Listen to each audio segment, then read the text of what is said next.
Men are so great about putting their hand down to other men and helping lift them up, right? Women have not been as good about that. Mhm. And I don't know why that is. I mean, I think it's like the $64,000 question, right? I've thought lots about it. And I don't know if it's because there's so many fewer jobs for women that's a lot more cutthroat. Well, I had a claw and scratch to get here, so you should too. And I'm kind of curious about your thoughts and if you experienced that yourself anywhere that you worked. Well, I can tell you my big aha moment, about, I guess it's about 7 years ago, 8 years ago now. There were some incidents that occurred, and, um, they caused a lot of women to start piping up with the challenges that they were facing and, the issues they were having at work.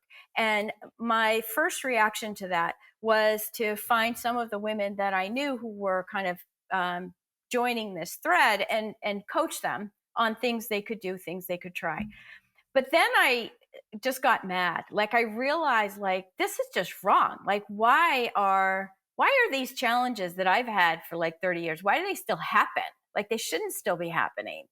Because there are a lot more women here now, and I don't understand why there's still so much Mhm. like headwinds that we face.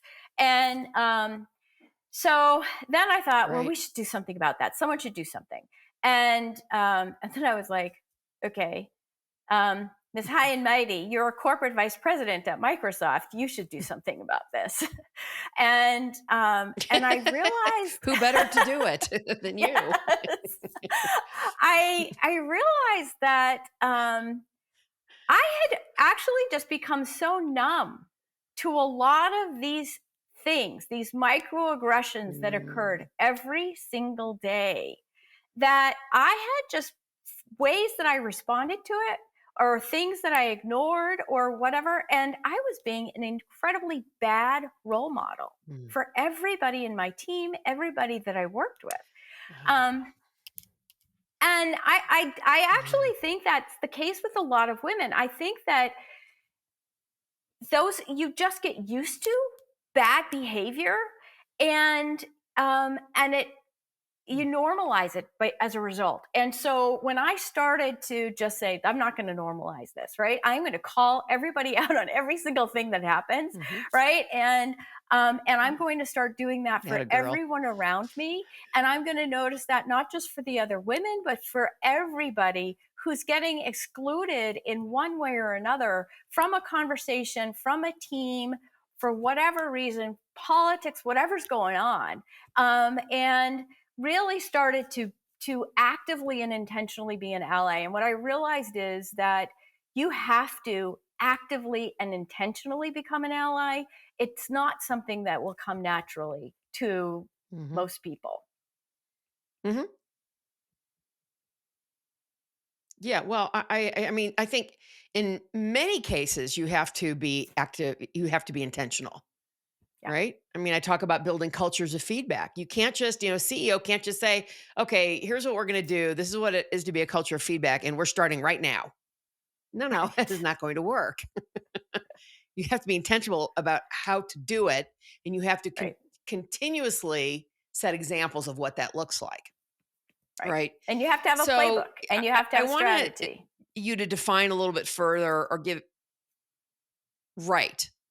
And I'd like you to talk a little bit more about whether it's to explain, define when you talk about microaggressions. What does that look like? What did that look like for you? Yeah. Well, so some of the top microaggressions are things. So, first, I'll just say a microaggression is an inclusion inhibitor. It's something that happens where somebody didn't Mhm. necessarily do it intentionally, right? That would be an actual aggression.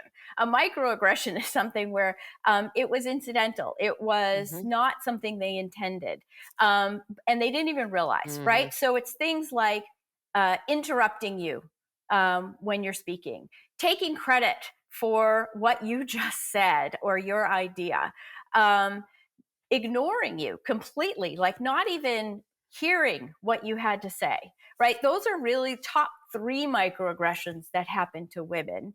And, Mm. they all have names now, things like Mhm. keep eating, right?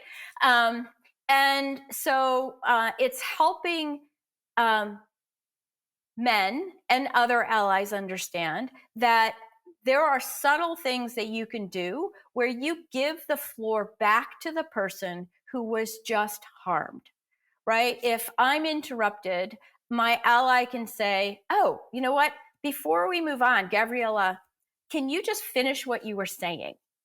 As simple as that, right? It doesn't put blame or shame Mhm. on anyone else in the room. It doesn't call anyone Mhm. out, but it gives me back the power to finish what I was saying. If somebody just took credit Right. for my idea and repeated it, my ally could say, I love what you're saying, Joe. I think you're building on what Gavriella just said. So why don't we just shift back for a minute? Gavriella, why don't you expand upon that? Why don't you share a little bit more? Right? So Mhm. it's about Yeah, shifting the yeah. power in the room. Mhm. So what happened when you started calling people out about this? Um, it was wonderful. What happened was that the people who were um, creating these microaggressions would realize, like, they go, "Oh, I'm sorry, I didn't realize I had just interrupted you," or because they Mhm. weren't doing it on purpose. They just didn't realize, and they Yeah. didn't realize the impact it was having on someone else. And then Mhm. the other thing is, for the people who had been feeling excluded, those subtle moments really do a lot to build somebody's confidence. And then when you take that and you start to Mhm. say, I really liked the way that you framed that question. I really liked the way that you stood up for that presentation. I loved your idea about such and such. When you start to actively go out and help build people up and build their confidence with very Mhm. specific things that they do well, they flourish. And they then contribute in a whole new way.